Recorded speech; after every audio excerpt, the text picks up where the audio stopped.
capítulo 1, versículos... É um texto conhecido, então nós vamos ler só do versículo 1 ao 3, e no decorrer da nossa reflexão nós vamos estar utilizando outros versículos. Jonas, capítulo 1, do 1 ao 3.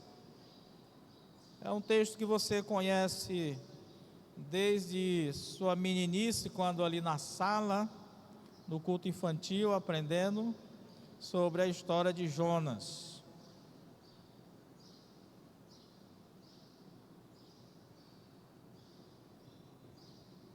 Diz-nos assim, Jonas, capítulo 1, versículo de 1 a 3.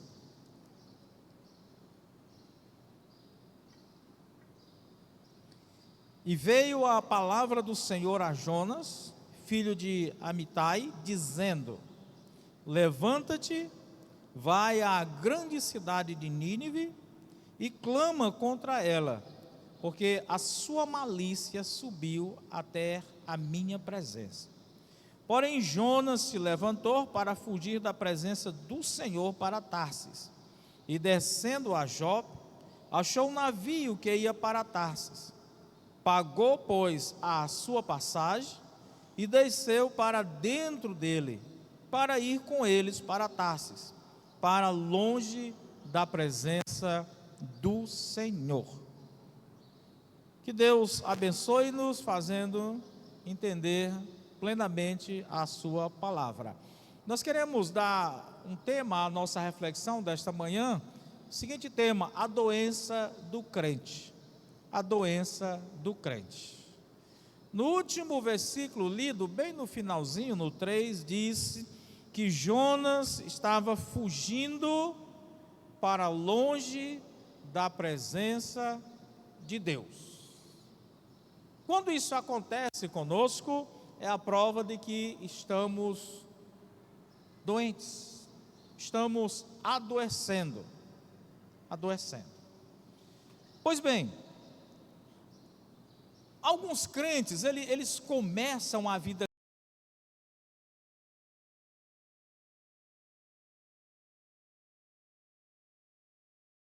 local, mas com o passar do tempo, eles tendem a ser deslustrados, a apagar o brilho.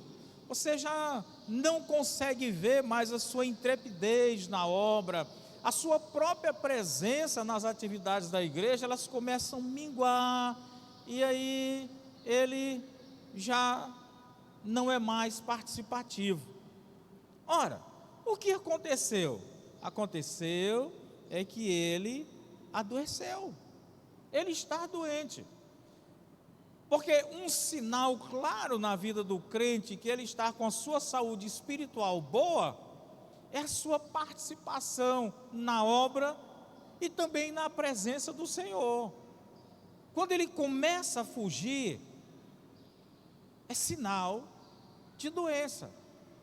Ora, todos nós conhecemos um pouco do nosso corpo, e quando nós temos algum sintoma que nós reputamos como não correto, é a prova de que nós não estamos bem biologicamente. E quando nós vamos atrás do médico, ele vai fazer provavelmente uma bateria de exames, porque ele já tem uma certa ideia do que é, mas no final ele vai dizer: você está doente, precisa de tratamento. Quando o crente espiritualmente ele está doente, ele não precisa ir em nenhum médico, ele sabe, ele conhece isso aí. Então toda doença, ela só vai ser curada, primeiro, quando o doente reconhece que está doente. Segundo, quando ele busca então a cura daquela doença. Se ele primeiro não reconhece que não está, não tem como ele tomar um medicamento ou fazer um tratamento, algo paliativo para promover ali o seu bem-estar. Assim também é o crente. Muitas vezes nós estamos doentes espirituais, sabemos que estamos, mas queremos cauterizar a nossa mente, dizendo: não, está tudo bem, está tudo ok. E se eu penso dessa forma, eu não vou buscar a cura e vou continuar doente, e dependendo do tipo de doença, ela vai se agravar cada vez mais, prejudicando ainda mais a minha vida. Ora, Jonas, ele no versículo 1 diz que Deus o chamou diretamente. E a sua reação diante daquele chamado foi uma demonstração de que ele estava doente espiritualmente. De outra forma, ele teria recebido o chamado, aceito a missão e executado a mesma. Ora, como nós podemos provar isso? Jonas, a primeira coisa que bateu nele aqui foi um excesso de alta confiança. Autoconfiança, ou seja, confiança em si próprio. Olha o que diz o versículo de número 6. Não lemos, vamos ler agora o versículo 6. Chegou-se a ele o mestre do navio e lhe disse: que se passa contigo? Que se passa contigo? Agarrando-no, vou pôr aqui que a minha está ruim. O mestre do navio chegou-se a ele e disse-lhe: que tens, dorminhoco? Levanta-te, clama ao teu Deus, talvez assim Deus se lembre de nós, para que não pereçamos. Ora, ele entra no navio, fugindo de Deus, o navio começa a querer ir a pico, e Jonas, a atitude dele simplesmente foi dormir, sinal de rebeldia. Quando os próprios homens que não eram servos de Deus disseram: olha, clama ao teu Deus. Mas Jonas continuou ali, apático com aquela situação. Quando nós estamos enfermos, nós não temos alento para buscar a Deus. Por quê? Porque nós já sabemos o que Deus vai dizer. Nós já sabemos. E isso nós fazemos porque nós queremos fugir de ouvir Deus, porque nós não queremos fazer aquilo que já sabemos que Ele vai nos dizer para fazer. Não é aquela ideia: não, eu não sei o que é que Deus vai me dizer. Todo crente, ele sabe quando está errado. Se ele não souber, então ele não é crente. Sabe por quê? Porque o Espírito Santo, ele habita em nós. E uma das ações do Espírito Santo é exatamente falar-nos quando estamos doentes. Ele vai, de um certo modo, nos acusar. Então, como eu posso dizer? Eu não sei. Nós sabemos quando estamos errados. Às vezes, nós procuramos alguém para nos aconselhar, não é porque nós precisamos de conselho, não. É porque simplesmente nós queríamos que aquela pessoa concordasse conosco, para cauterizarmos ainda a nossa mente, ainda mais a nossa mente. Mas nós já sabemos. E a coisa é tão certa, que quando a pessoa contraria aquilo que era o nosso desejo de ouvir, nós ficamos chateados com a pessoa. Jonas, ele estava numa autoconfiança, e vou fugir da presença de Deus. Na sua loucura, vou fugir da presença de Deus. Irmãos, mas o crente doente, o médico dos médicos, vai sempre estar dizendo ao nosso ouvido: você está doente, você está doente, você está doente. E nós nunca teremos paz, porque esse médico vai estar sempre no nosso ouvido dizendo: você está doente, você está doente. E nós sabemos que estamos doentes. Nós queríamos dizer para ele: para, Jesus, eu não quero mais ouvir isso aí. Mas ele vai continuar dizendo: você está doente. até nós procurarmos a cura. Então, irmãos, aqui enquanto todos estavam desesperados, ele tinha total convicção do que estava acontecendo, de que ele estava doente, de que era Deus falando a ele, mas estava inerte. É o primeiro sinal. Segundo sinal, são motivações erradas. Quando nós estamos doentes espiritualmente, as nossas motivações mudam. Tínhamos prazer de estar no culto, tínhamos prazer de desenvolver o nosso dom dentro do nosso ministério, tínhamos satisfação de conversar com os irmãos, de estudo da Bíblia, de oração e de tudo mais. Mas a doença, ela começa a tirar-nos o apetite para estas coisas. Há doenças que nós perdemos a vontade de nos alimentar. Nós comemos forçado. A doença, ela retira-nos a força física, desejos e tudo mais. É assim também a doença espiritual. Irmãos, quando você começar a não ter mais prazer nas suas atividades dentro da igreja, de vir aos cultos, de estar com os irmãos, se as suas motivações começarem a mudar, é sinal de que estamos doentes. É sinal de que estamos doentes. Mas pastor, é tão monótono. Mas outrora nós não achávamos monótono, era prazeroso. Senhor, mas é porque as pregações são chatas. Mas antes nós nos deleitávamos nas pregações. Então o problema não é o ambiente, mas o indivíduo que está doente. E a tendência de quem está nesta problemática, quando ele não quer reconhecer, ele quer atribuir a sua doença à coletividade, e ele se exime do problema.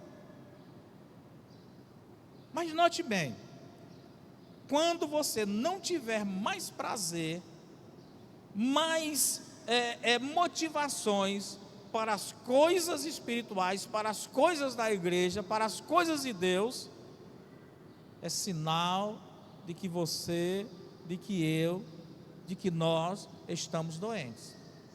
Precisamos. Ora, Jonas era um profeta. Jonas recebeu uma incumbência de Deus: vai até os ninivitas e fala que eu estou irado contra eles. Numa outra oportunidade, seria prazeroso para ele ir, como qualquer profeta faria, e anunciaria a palavra com todo esmero. Ah, pastor, mas quais eram as motivações, quais eram aqui que fazia com... Não, nós não vamos nos adentrar neste momento, porque é muito curto o nosso espaço nesta manhã, né? Mas a questão é de que as suas motivações já não era mais, neste momento, anunciar a palavra do Senhor. Eles estavam com motivações erradas. Quando eu era jovem aqui na igreja, havia um rapaz, hoje ele já é falecido, muito ativo, cantava na frente, gostava muito de evangelizar, de discipular, e ele começou, então, algumas insatisfações dentro da igreja, atritos e tudo mais, foi fazer faculdade, e chegou ao ponto dele começar a se afastar da igreja, e uma vez ele disse assim: lá fora, de fato eu tenho amigos, dentro da igreja, as pessoas são falsas. Resultado, se desviou do evangelho. Resultado, morreu jovem. Morreu jovem. Ele inclinou-se ao mundo porque as suas motivações já não eram mais dentro da obra do Senhor. Jonas só não morreu porque Deus insistiu com ele. Mas o que vem em seguida seria sua morte. Ora, se estamos doentes e não buscamos tratamento, não buscamos a cura, a tendência é a gravidade daquela doença nos levar à morte. Nos levar à morte. Por último não.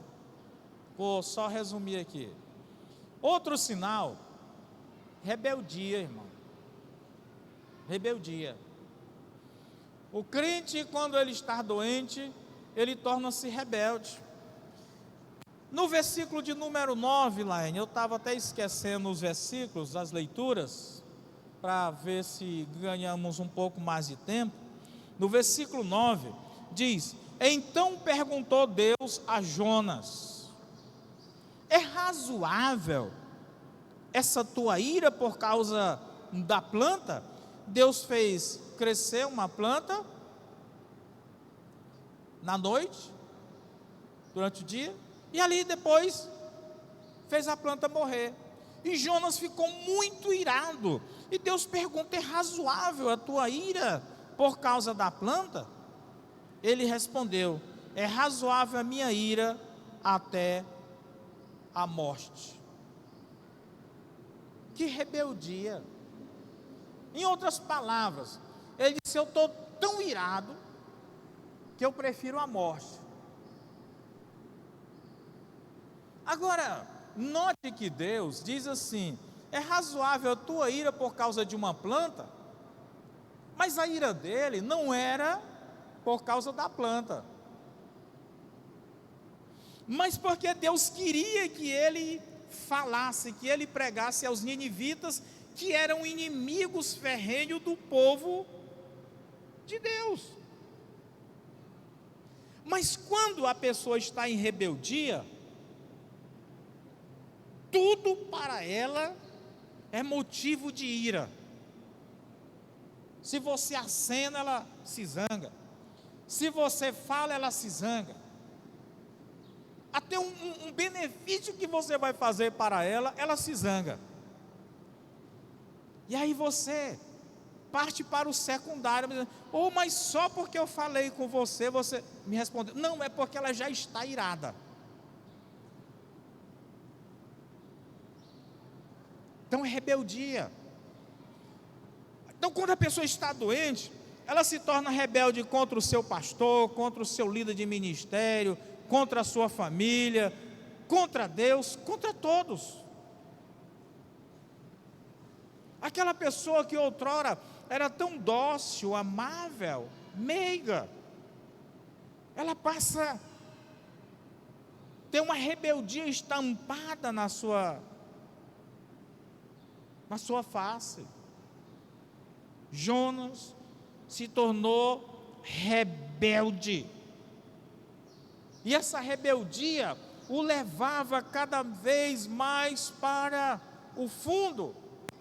Se você for observar o texto, ele vai dizendo que Jonas só descia,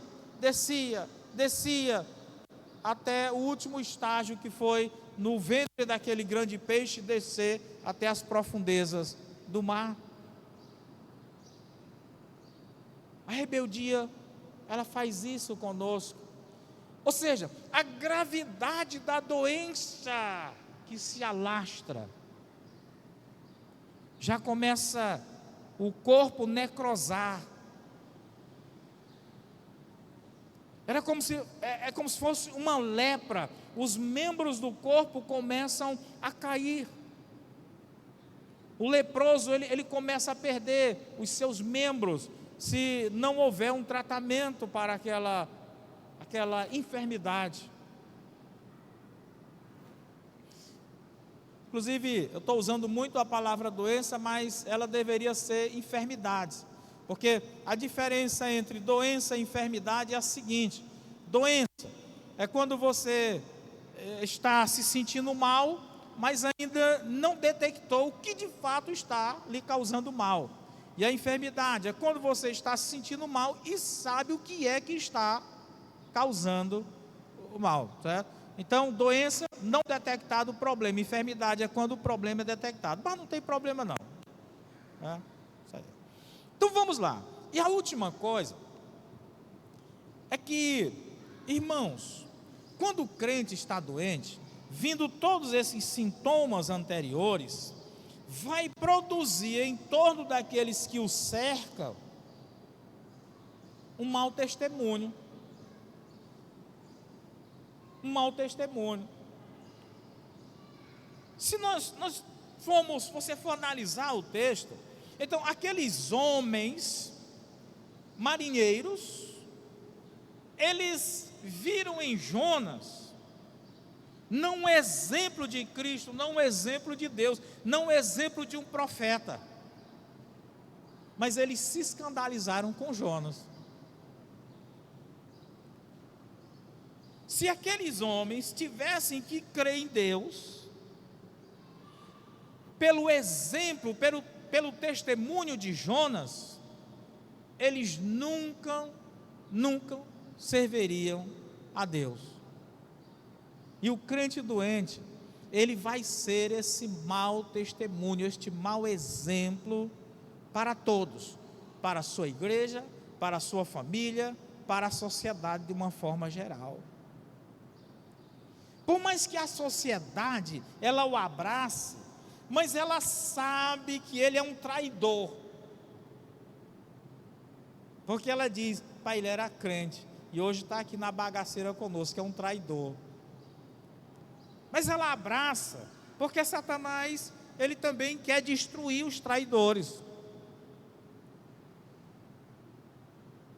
Então, Jonas foi um mau testemunho ali para aqueles homens.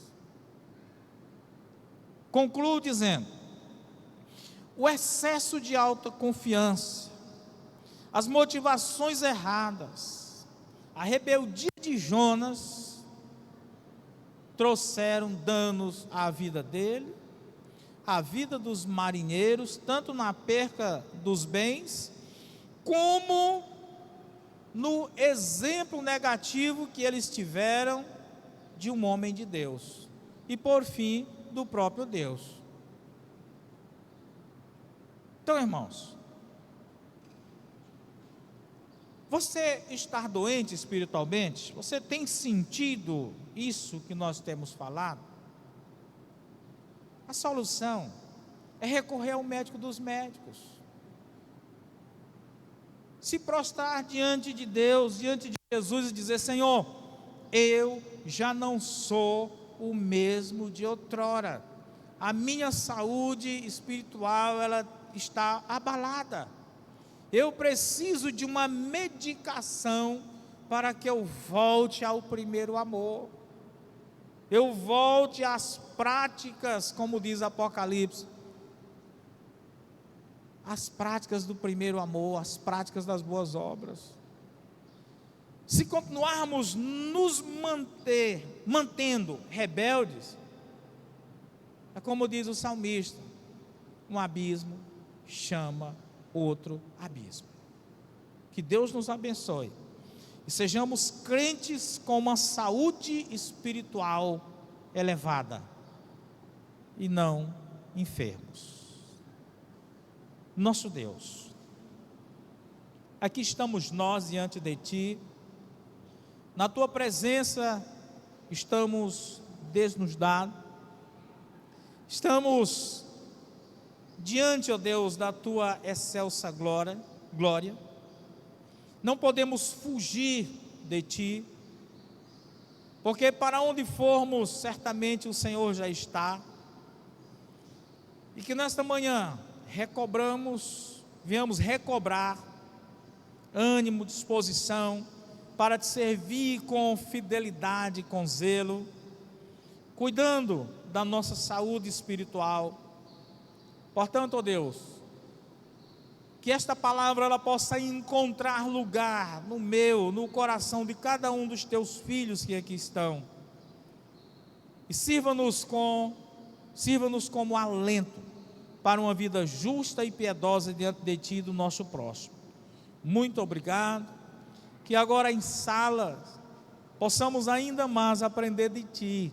E que nesta manhã, ao sair desse local, saiamos convictos de que o Senhor falou conosco e saiamos propensos para as mudanças que o Senhor quer que façamos. Muito obrigado.